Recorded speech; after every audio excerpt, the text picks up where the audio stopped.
NVIDIA's Bryan Catanzaro discusses future of AI personal computing. Imagine a world where you can whisper your digital wishes into your device, and poof, it happens. That world may be coming sooner than you think. But if you're worried about AI doing your thinking for you, you might be waiting for a while. In a fireside chat Wednesday, March 20th, at NVIDIA GTC, the Global AI Conference, Catanzaro, CEO of NVIDIA, and Bryan Catanzaro, VP of Applied Deep Learning Research at NVIDIA, challenged many of the cliches that have long dominated conversations about AI.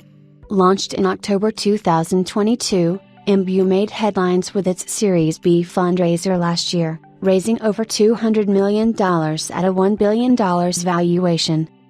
The future of personal computing.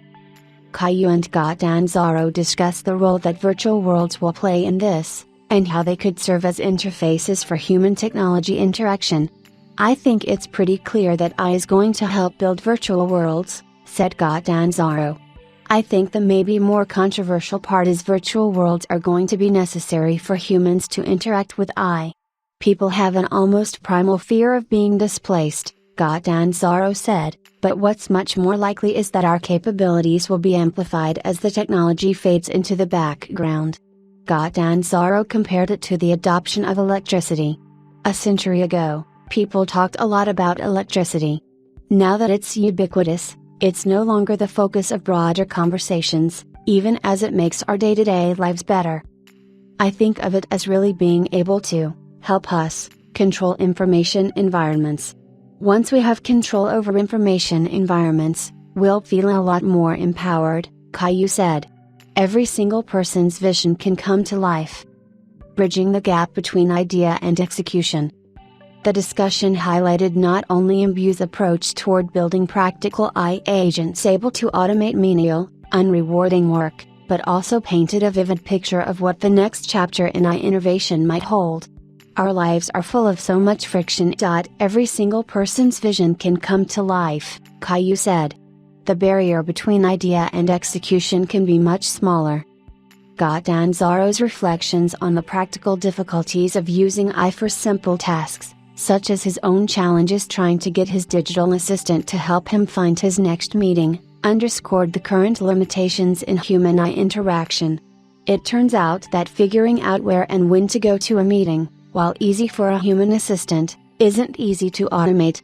We tend to underestimate the things that we do naturally and overestimate the things that require reasoning," Catanzaro observed. "One of the things humans deal with well is ambiguity."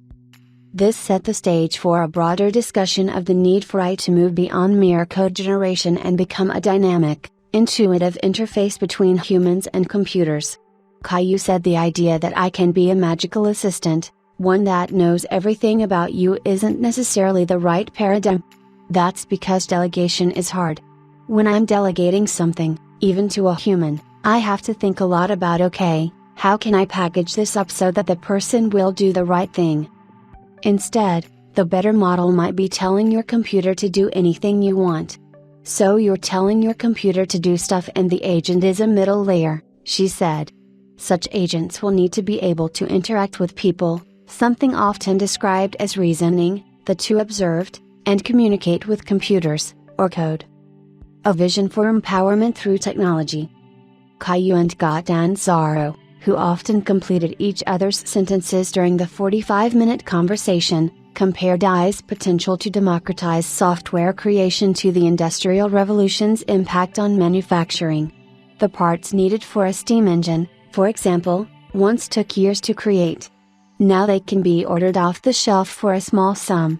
Both speakers emphasize the importance of creating intuitive interfaces that allow individuals from non-technical backgrounds to engage with computers more effectively, fostering a more inclusive digital landscape. That means going beyond coding, which is done in text-heavy environments such as an integrated development environment, or even using text-based chats. The interface to agents, a lot of them today, is like a chat interface. It's not a very good interface, in a lot of ways, very restrictive. And so there are much better ways of working with these systems, Caillou said.